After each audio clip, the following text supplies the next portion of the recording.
40년 전 제 쌍둥이 동생은 제 눈앞에서 사라졌습니다. 세상 모두가 죽음이라고 했습니다.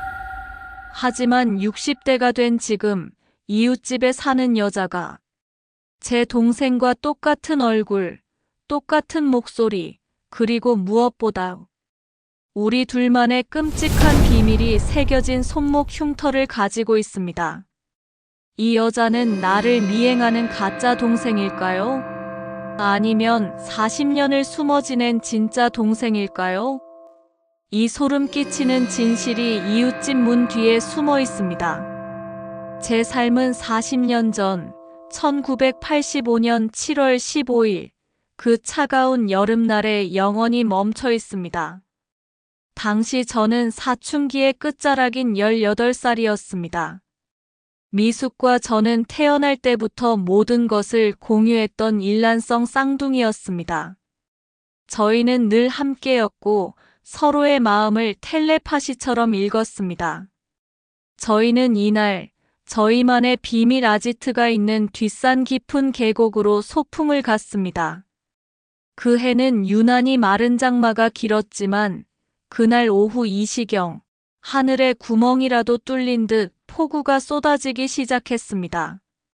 그 폭우는 순식간에 계곡물을 불렸고 거친 물살이 바위를 때리는 소리는 천둥처럼 울렸습니다. 언니, 무서워. 물살이 너무 빨라. 우리 집으로 돌아가자. 미숙의 절규는 제 모든 세포에 박혀 40년 동안 저를 괴롭혀온 비명입니다. 저는 필사적으로 미숙의 손을 잡고 바위 쪽으로 끌어당기려 했습니다. 미숙의 손은 땀과 빗물, 그리고 공포에 젖어 미끄러웠습니다. 저는 온 힘을 다했지만 발이 미끄러지면서 균형을 잃었습니다. 미숙은 바닥에 날카로운 돌부리에 걸려 넘어졌고 그 충격으로 제 손은 힘없이 놓쳐버렸습니다. 차가운 흙탕물은 미숙의 작은 몸을 순식간에 집어삼켰습니다. 저는 살기 위해 근처의 거대한 소나무 뿌리를 필사적으로 붙잡았지만 미숙은 급류 속으로 사라지는 마지막 순간까지 저를 원망하는 듯한 혹은 도움을 갈구하는 듯한 처절한 눈빛을 보냈습니다. 그 눈빛은 제 평생의 지옥이었습니다. 저는 그날 미숙을 잃은 충격으로 며칠 동안 실어증에 걸렸습니다. 경찰과 소방대원 수백 명이 동원되어 며칠 밤낮을 수색했지만 미숙의 시신은 끝내 찾지 못했습니다. 미숙의 죽음은 실종 후 사망으로 처리되었습니다. 저희 부모님은 그 충격으로 모든 것을 잃으셨습니다. 아버지는 세상과 단절한 채 매일 밤 술에 의존하셨습니다. 어머니는 미숙이 생전에 아끼던 오른쪽 눈이 없는 곰 인형을 끌어안고 방에서 나오지 않으셨습니다. 어머니는 제 얼굴을 볼 때마다 미숙을 잃은 슬픔과 함께 저를 바라보는 알 수 없는 죄책감에 시달리셨습니다. 그 슬픔과 죄책감이 뒤섞인 어머니의 눈빛은 저를 더욱 고립시켰습니다. 저는 가족의 유일한 생존자이자 동생을 잃은 언니라는 끔찍한 죄책감 속에서 살아야 했습니다. 미숙의 18살 웃음은 제 기억 속에 영원히 박제되었고 제 삶은 그 후로 늘 흐릿하고 우울한 흑백 필름 같았습니다. 저는 대학 진학을 포기하고 남은 부모님을 돌보는 일에 전념했습니다. 미숙을 잃은 죄책감은 결혼 후에도 사라지지 않았습니다. 남편은 저의 우울한 기운에 힘들어했지만 저는 제 깊은 감정을 털어놓을 수 없었습니다. 미숙의 그림자는 40년 동안 저를 그림자처럼 따라다니며 단 한순간도 저를 놓아주지 않았습니다. 저는 40년 동안 미숙의 기일마다 젖은 옷을 입고 잠이 들곤 했습니다. 세월이 흘러 저는 환갑을 넘겼습니다. 남편은 30년간의 교직 생활을 명예롭게 마쳤습니다. 저희는 도시의 소음과 복잡함을 피해 외곽의 신축 전원주택 단지로 이사를 왔습니다. 저는 이곳이 제 마지막 안식처가 될 것이라 믿었습니다. 집집마다 높은 유럽풍 담장이 쳐져 있었고 이웃 간의 왕래는 거의 없는 완벽하게 고립된 환경이었습니다. 저는 여기서 40년 동안 저를 괴롭혀온 상처가 치유될 수 있을 거라 기대했습니다. 하지만 그 평화는 옆집에 새로 이사온 이웃 김윤희 씨에 의해 산산조각 났습니다. 그녀가 이사 온 날은 공교롭게도 미숙의 40번째 기일이었습니다. 저는 홀로 미숙의 사진을 보며 눈물을 흘리고 있었습니다. 처음 윤희 씨를 본 순간 저는 제 눈을 의심했습니다. 심장이 멎는 듯 했습니다. 그녀는 죽은 제 쌍둥이 동생 미숙과 놀라울 정도로 닮아 있었습니다. 단순히 외모뿐만이 아니었습니다. 그녀의 눈빛, 억양, 말투, 그리고 미숙이 어릴 적 사진을 찍을 때마다 습관처럼 하던 오른쪽으로 살짝 기울이는 고갯짓까지 똑같았습니다. 심지어 윤희 씨가 마당에서 콧노래를 흥얼거리는 소리마저 미숙이 가장 즐겨 부르던 40년 전 유행하던 그때 그 사람이었습니다. 미숙의 환영이 제 앞에 나타난 것일까? 저는 공포에 질려 숨을 헐떡였습니다. 이 여자가 미숙이 아닐 리가 없습니다. 하지만 왜 나를 모른 척할까? 왜 김윤희라는 낯선 이름으로 살고 있을까? 저는 며칠 동안 망원경으로 그녀의 집을 관찰했습니다. 윤희 씨는 늘 외출 시 검은색 모자와 선글라스, 마스크로 얼굴을 가렸습니다. 마치 자신의 정체를 숨기려는 듯 했습니다. 사람들과의 접촉을 극도로 피했고 집의 창문은 항상 두꺼운 암막 커튼으로 굳게 닫혀 있었습니다. 제 동생 미숙은 활달하고 명랑했습니다. 이 음침하고 경계심 가득한 모습은 미숙과 너무나 달랐습니다. 하지만 그 얼굴은 미숙이었습니다. 저는 이 괴리감 속에서 미칠 것 같았습니다. 남편에게는 이 사실을 철저히 비밀로 했습니다. 남편이 또 저를 망상이라 치부할까 두려웠습니다. 저는 밤마다 미숙과 윤희 씨의 얼굴을 번갈아 떠올리며 잠을 설쳤습니다. 결국 저는 용기를 내어 그녀에게 접근했습니다.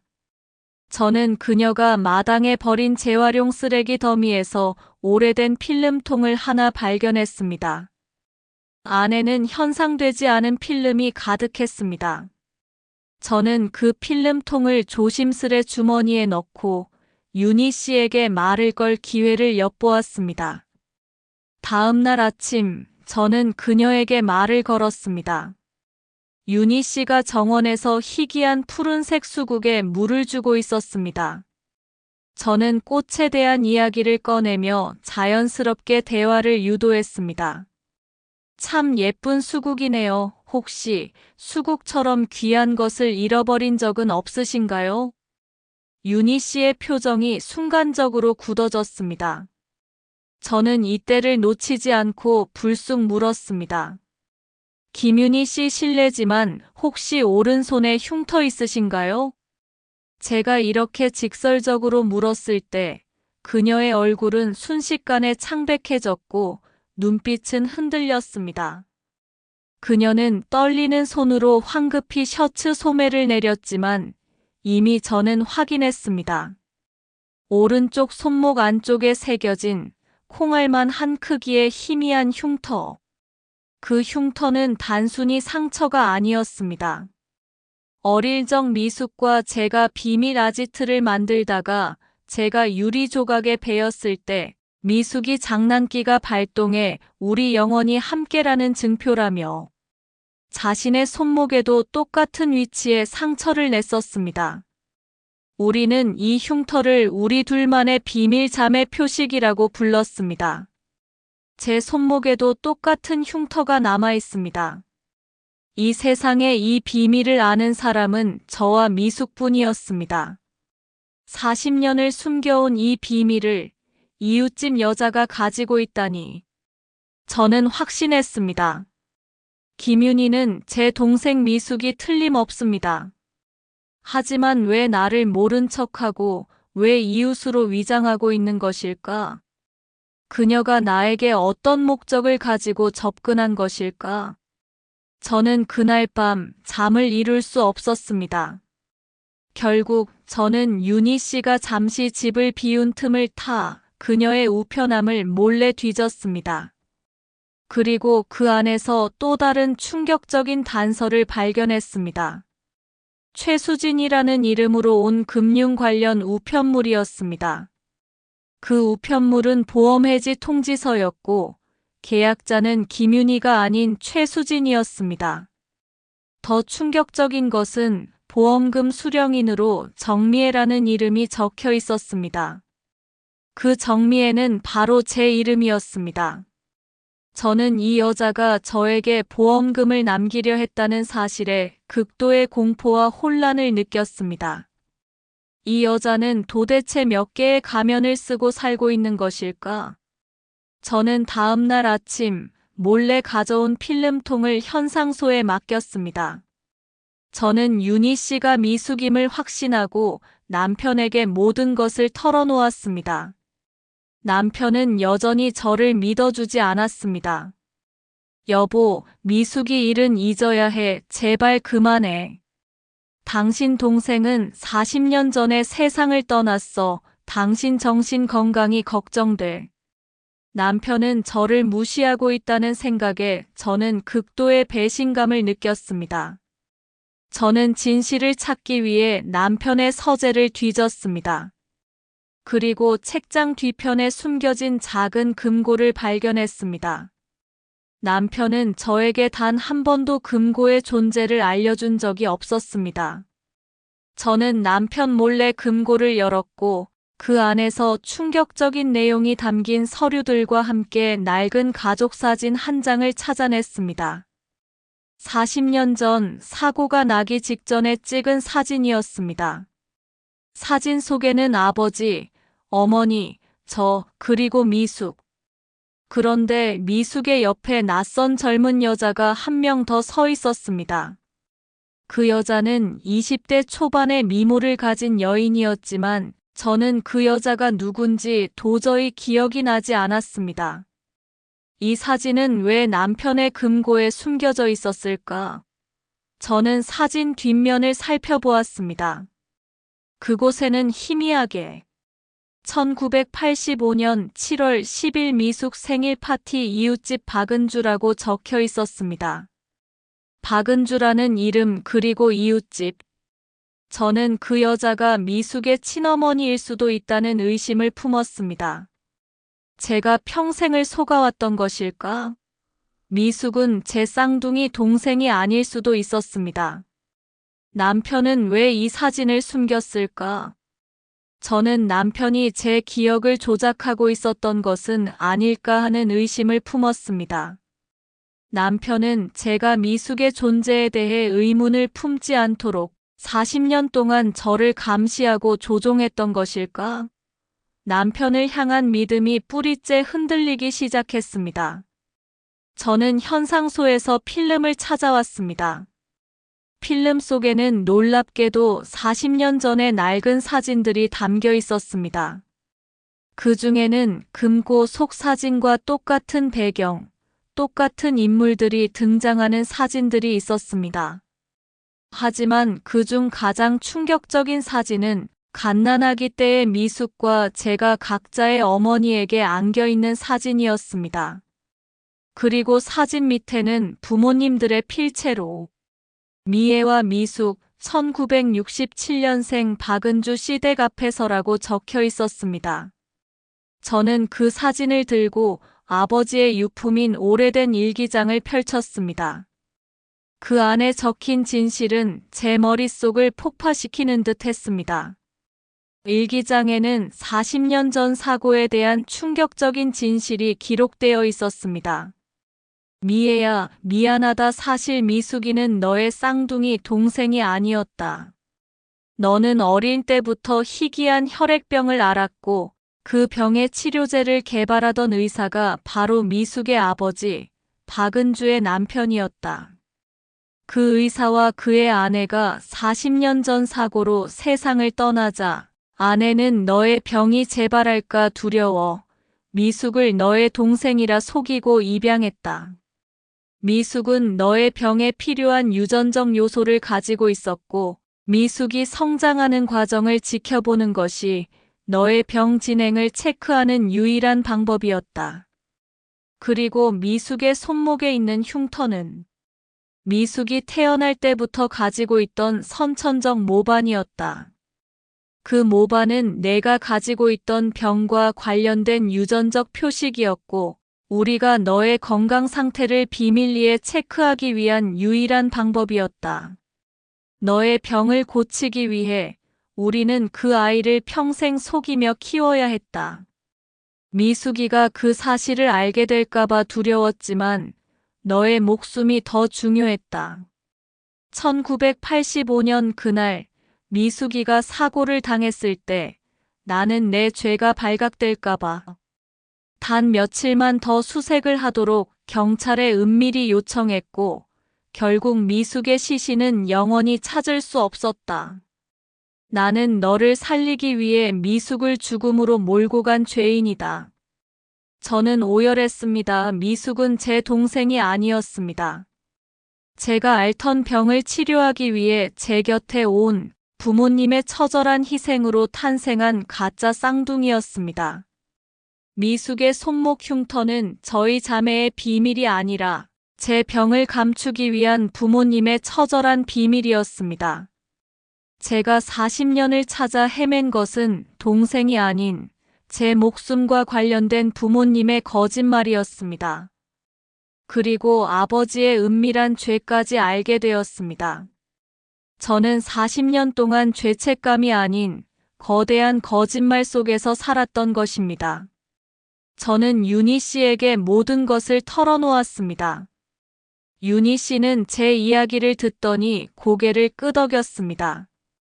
그녀의 눈가에도 눈물이 맺혔지만 눈빛은 여전히 차가웠습니다. 미애 씨, 당신의 이야기가 맞아요. 하지만 반만요. 저는 김희정이에요. 미숙의 친언니죠. 미숙은 저의 친동생 박은주의 딸이었습니다. 저는 40년 전 사고 이후 제 동생 미숙을 찾았어요. 그런데 미숙은 당신 가족이 미숙을 쌍둥이 동생이라고 속이고 키웠다는 사실을 알게 된 후 큰 충격을 받고 스스로 삶을 마감했습니다. 40년의 거짓말은 미숙에게 견딜 수 없는 고통이었어요. 미숙은 자신의 존재가 오직 당신의 병을 위한 도구였다는 사실에 절망했어요. 그리고 제가 김윤이라는 이름으로 당신 옆집에 이사 온 이유는 당신에게 복수하기 위해서였어요. 당신 가족 때문에 제 동생이 죽었다고 믿었으니까. 저는 당신의 삶을 지켜보면서 당신에게도 똑같은 고통을 주려 했어요. 당신이 느끼는 죄책감이 진짜 동생이 죽어서가 아니라 가짜 쌍둥이의 죽음 때문이라는 것을 알려주고 싶었어요. 저는 당신의 삶을 철저하게 파괴할 계획이었어요. 당신이 사랑하는 모든 것을 잃게 만들 생각이었죠. 제가 사용했던 최수진이라는 이름은 미숙의 보험금 수령인으로 지정되었던 당신에게 그 보험금을 되돌려주기 위해 만들었던 가짜 신분이었어요. 미숙은 죽기 전 보험금을 당신에게 돌려주라 했어요. 당신에게 마지막으로 속죄하는 마음으로요. 저는 그 돈을 이용해서라도 당신에게 고통을 주려 했던 겁니다. 제가 당신의 이름 정미애를 수령인으로 지정한 것은 당신에게 미숙의 마지막 존재를 상기시키고 평생 괴로움 속에서 살게 하려던 저의 복수 계획의 일부였어요.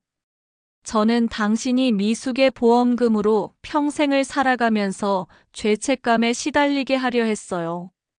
저는 윤희 씨에게 남편의 금고에서 찾은 사진과 서류에 대해 물었습니다. 윤희 씨는 사진 속 박은주가 자신의 어머니라고 확인해 주었습니다.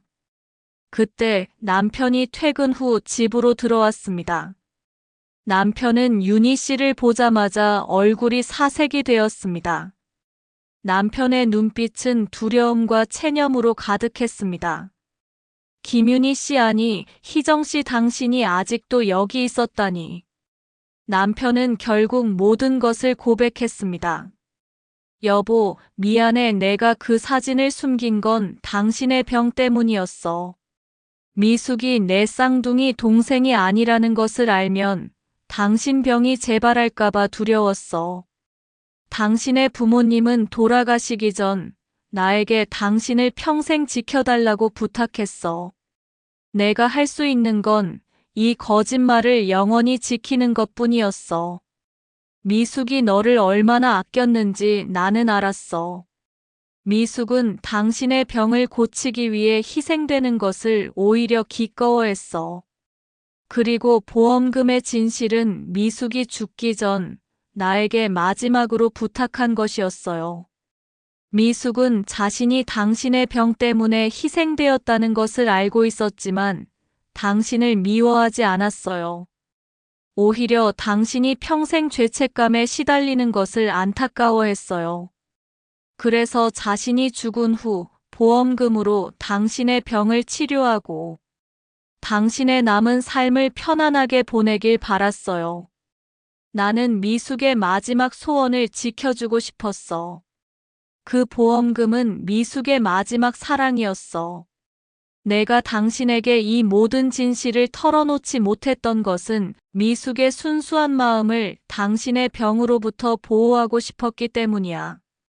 이 보험금은 미숙의 마지막 편지였어. 저는 울음을 멈추고 윤희 씨에게 물었습니다.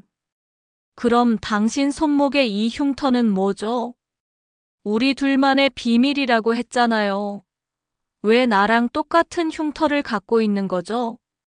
윤희 씨는 슬프게 웃으며 떨리는 목소리로 마지막 진실을 고백했습니다. 미애 씨, 저는 당신의 진짜 쌍둥이 동생이에요. 40년 전 사고 때 미숙 대신 제가 살아남았어요.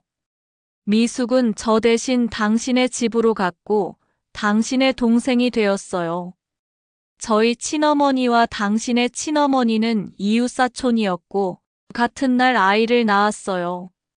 당신의 친어머니는 당신의 병 때문에 우리 집 아이를 이용하려 했다는 사실을 알고 계셨어요.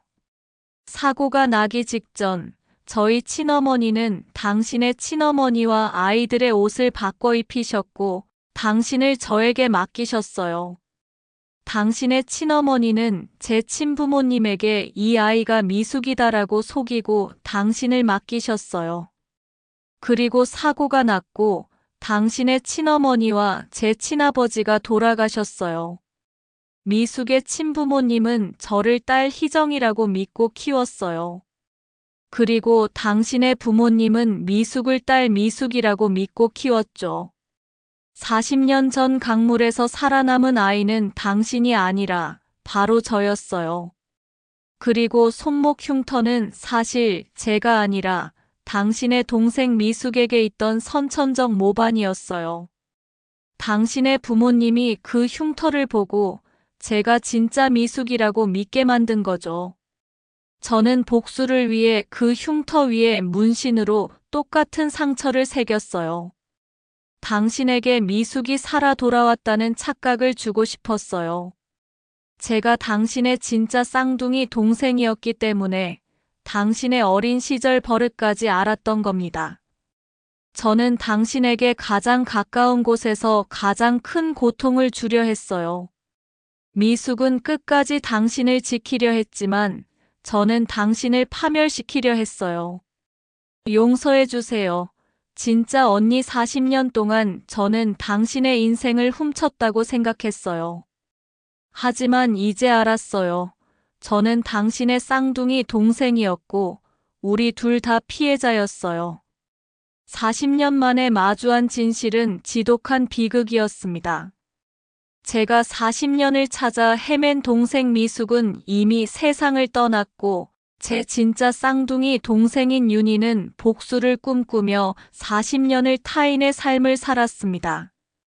잃어버린 쌍둥이 동생은 바로 제 앞에 있었습니다. 하지만 그 쌍둥이는 저에게 복수하기 위해 이웃으로 위장하고 있었습니다. 저는 윤희 씨를, 아니, 제 진짜 쌍둥이 동생을 끌어안고 오열했습니다. 내가 진짜 미안해. 우리가 모두 속았어. 부모님의 거짓말이 이렇게 큰 비극을 낳았어. 하지만 이제라도 알았으니 됐어. 우리 다시 시작하자. 윤희 씨도 제 품에서 엉엉 울었습니다. 40년 동안 쌓였던 오해와 고통, 복수의 감정이 눈물로 터져나왔습니다. 남편 역시 눈물을 흘리며 두 자매를 끌어안았습니다. 이 모든 진실은 40년 만에 비로소 하나의 가족을 만들었습니다. 결국 잃어버린 쌍둥이 동생은 바로 옆집 이웃이었고, 그녀는 저의 진짜 쌍둥이 동생이었습니다. 저희는 40년 동안 서로의 삶을 살았고, 서로에게 상처를 입혔습니다. 이제 저희는 모든 복수를 멈추고 잃어버린 40년을 되찾기 위해 노력하기로 했습니다. 미숙의 마지막 사랑이 담긴 보험금은 두 쌍둥이 자매의 새로운 삶을 위한 마지막 희망이 되었습니다. 그녀들은 이 돈으로 함께 봉사활동을 하며 남은 인생을 속죄와 화해의 시간으로 채워나갈 것입니다. 한 줄 교훈. 40년의 거짓말은 진정한 가족을 만들지 못했다. 진실을 감춘 죄는 결국 복수라는 이름으로 돌아왔다. 하지만 진정한 사랑은 그 모든 오해를 딛고 결국 서로를 용서하게 만든다. 잃어버린 가족의 진정한 의미는 오직 진실 속에서만 찾을 수 있다. 이 소름 끼치는 진실이 당신의 가슴에 닿았다면 댓글로 여러분의 생각을 들려주세요. 충격적인 다음 이야기도 놓치지 않도록 구독과 알림 설정 부탁드립니다. 아참! 영상 고정 댓글에 여러분의 건강을 책임질 상품들이 있으니 꾹 눌러서 구매 부탁드립니다. 구매는 제작자에게 큰 힘이 됩니다. 끝까지 시청해주셔서 감사합니다.